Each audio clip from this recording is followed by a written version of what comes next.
Well, Jeffrey, in retrospect, I was foolish to spend any time with him, and he sort of, got time with various people by spending time with other people. So yes, I think I was quite stupid. Has it made you more wary of connections? Definitely. Yeah.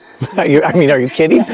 Okay, let's break down a couple of subtle but really powerful things that are happening here. When Bill says, In retrospect, I was foolish to spend any time with him. now most people hear that and think, ooh, accountability. But listen deeper. Notice the phrase. In retrospect, That assumes the evaluation only exists now, not necessarily then. It frames the judgment as hindsight, not intent. Then he says, to spend any time with him. that's vague. How much time? What kind of interaction? This is hypnotic language, unspecified verbs. Your mind fills in these gaps automatically. And He sort of, got time with various people. sort of? Various people? More vagueness. It diffuses specificity and it spreads responsibility socially instead of individually. Now, this isn't about deception. This is about how we naturally generalize, delete, and distort information. If you don't question the assumptions inherent in what's being said, your mind will automatically accept them as truth. Now, here's where it gets even more interesting. When the interviewer asks him, Has it made you more wary of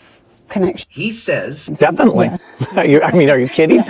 notice he shakes his head no while saying definitely. This is called incongruence. And incongruence doesn't necessarily mean someone's lying. It means something doesn't fully align through words and physiology. As an interviewer or just someone who thinks critically, that's your cue. Not to assume, but to ask. Help me understand that, because when language and physiology don't match, there's something deeper going on. I run into this all the time with my clients. I asked someone recently, are you ready to achieve your goal? And they said yes while shaking their head no. Now, most people, most coaches aren't even aware when this happens, so they don't pause and question it. Because consciously they wanted it, but unconsciously something resisted. And when I pointed it out to them, they laughed and said, yeah, actually, achieving my goal would create this other problem. That right there, that was the block. Had I ignored that incongruency and kept going, they would have sabotaged their own progress. But by bringing it to the surface, we created awareness and we aligned the conscious mind with the unconscious mind. So by the time I asked them again, are you ready to achieve your goal? They said yes and nodded yes. That's congruence. Congruence is where change actually happens. So whether you're analyzing interviews or your own mindset, don't just listen to words. Watch for signs of incongruence or congruence. Because when your conscious mind and unconscious mind are in alignment, performance and productivity become effortless.